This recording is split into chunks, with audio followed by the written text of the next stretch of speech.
It's the Big E Sports Extravaganza. It's a tradition. Your weekly destination for all things going on in the sports universe. We don't just talk X's and O's. We go beyond them. Bringing you some of the most engaging guests from around the nation. Fasten your seatbelts. It's showtime. Now, here's your hostess with the mostest, Elissa Walker Campbell.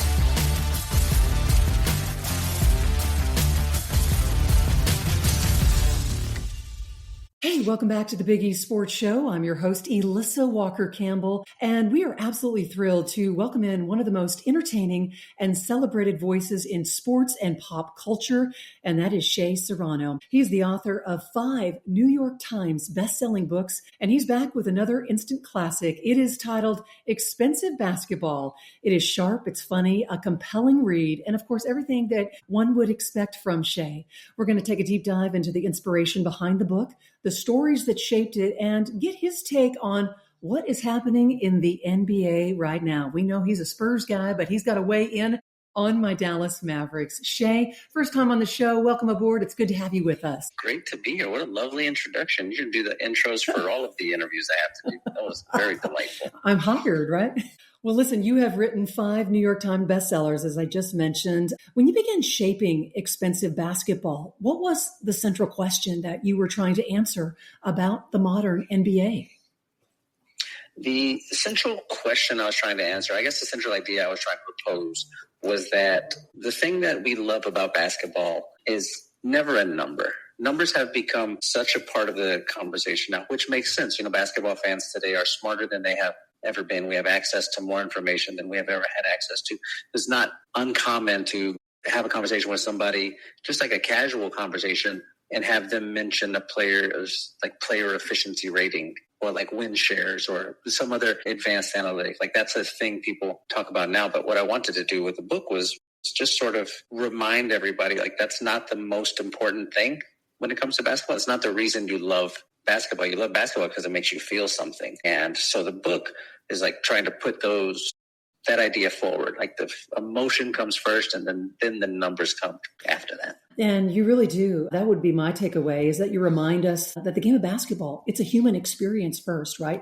Full of memory, full of magic, and that lasts a lifetime, I would say. Yeah, the things that are in there, the like basketball things that have happened in my life that I love will be something I remember until they put me in the earth, hopefully. Well, your writing blends humor and cultural commentary. So, Shea, how did you go about that as far as balancing entertainment with a deeper analysis on just the league's evolution and the player empowerment? I got some advice a number of years ago, 10, 12 years ago, from an editor that I had. This guy named Ben Westhoff. He's an editor at the time at LA Weekly. And he was helping me. I was early in my career. He was helping me sort of figure stuff out.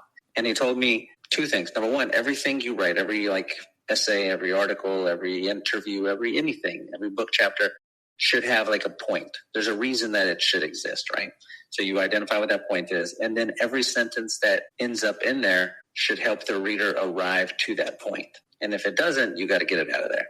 So if I'm writing about basketball, if I'm writing about Tim Duncan, the erosive terror of Tim Duncan was this basketball player who he just sort of kept showing up and beating players and like leaning on you until you broke and then you went home. Like that's Tim Duncan's essence. If I'm doing that, it would make sense to like, it's okay then to grab a page from the script of the Terminator and just drop that into the middle of the chapter. It would seem like it wouldn't make sense until you read the chapter in its entirety. And then you go, oh, okay, he's making a comparison between these two. You know what I mean? Like everything just needs to be pointing in the same direction always. And if you're doing that, it doesn't matter how nonsensical something might seem, because by the time it's all done and packaged together, it's all doing the same thing and it all makes sense, hopefully. Hey, Shea Serrano is our very special guest on the Big E Sports Show. We are shining the spotlight on his brand new book. It is titled Expensive Basketball. And of course, you just name dropped talking about Tim Duncan. But what did you share about Allen Iverson? Because he appears to be one of the sport's greatest mysteries. There's something we still love about Allen Iverson. Yeah, so Allen Iverson is a perfect player to mention in this conversation, because so often when you talk about like why a player is important to basketball, inevitably somebody will be like, well, they won 2 championships or 4 championships, or like that's always a thing. But there are some players who they don't need to have won a championship to be important. Like if we could just sort of rearrange history right now and go, Actually, Allen Iverson won 3 championships. His spot in the list of important players would not change at all. He wouldn't go up any or down any. He would stay where he is, because he's important to basketball, not for championships, but he's important to basketball because of the way he shifted basketball culture, because of the way he shifted basketball ideas, because of the way he weaponized dribbling in a way that had never been done before. Similar to the way when Michael Jordan turned the mid-range into a weapon, or Magic Johnson the fast break into a weapon. The new versions of basketball, players are important for other reasons other than championships. Yeah. And Shea, Allen Iverson gave us one of the most iconic press conference moments ever, right? We're talking about practice, not a game. So why does that resonate decades later? Well, in part because he was doing a thing that seemingly nobody had done before. Right.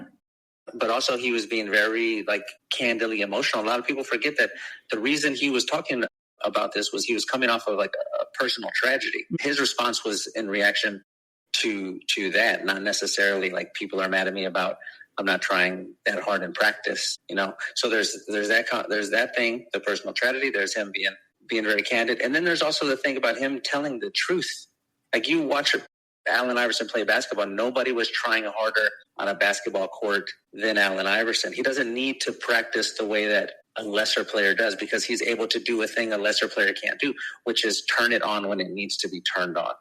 And in the context of your book, is that an example of a moment that I would say can't be measured, but still shapes the soul of basketball? Yeah, exactly. There's no number you can attach to that press conference, but it will live forever in the history of basketball. You can't tell the story of the NBA without mentioning Allen Iverson, and you can't tell the story of Allen Iverson without mentioning that moment.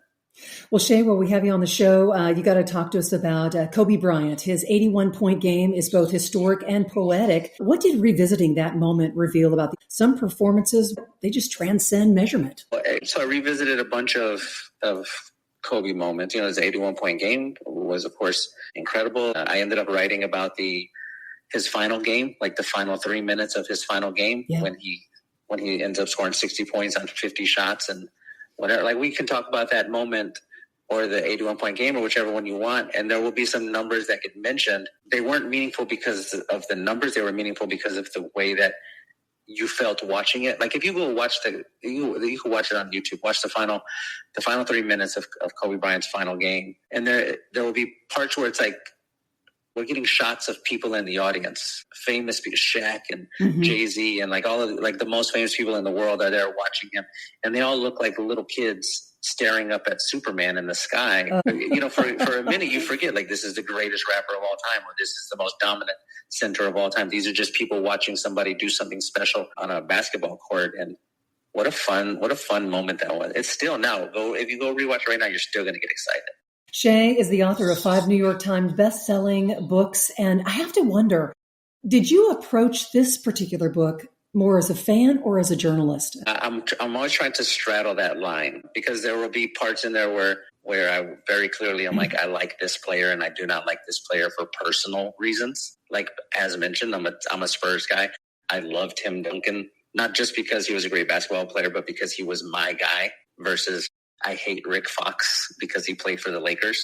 You know what I mean? So there's that part of it that's in there. But I think you can write about basketball or write about anything really in a way where we don't have to hide any sort of bias. But the integrity of the chapter, the structural integrity of the chapter should be approached the way a journalist approaches it. With there's a ton of research that goes into every single one of these chapters, 3 or 4 weeks worth of reading old books or interviews or magazines or watching whatever. You can combine those two things pretty easily, I think. The title of the book is Expensive Basketball. The author, Shea Serrano, has been our very special guest. My final question for you is, you're a proud Spurs fan, so the story of your dad and you after Tim Duncan's retirement certainly was moving. Would you mind sharing? Yeah, so my dad is the one who introduced me to basketball. We've been going to basketball games since pre-David Robinson. So we're talking about early 80s, mid 80s. And Tim Duncan shows up and he ends up winning us 5 championships. And it was this thing that my dad and I always sort of had.